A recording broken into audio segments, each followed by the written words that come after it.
नबी करीम सल्लल्लाहु अलैहि वसल्लम ने फरमाया आयशा खाना तो लाओ।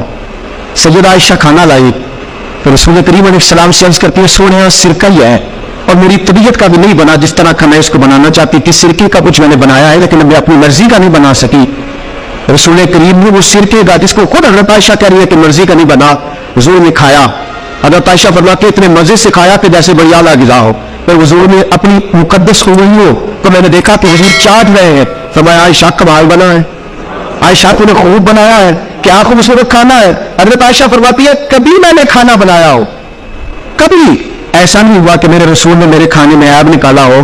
कभी पसंद ना होता तो छोड़ के चले जाते, लेकिन हुजूर ख्याल रखते कि गर्मी के मौसम में बावर्ची खाने में खड़े होके सारा वजूद पसीने से शराबोर है, इसलिए खाना पकाया। हुजूर मेरे खाने में ऐब नहीं निकाला करते थे, तो बीवी के खाने में ऐब नहीं निकाले जाएंगे बल्कि उसकी तारीफ की जाएगी और फिर मेरे दोस्तों के जज्बात का ख्याल रखा जाएगा।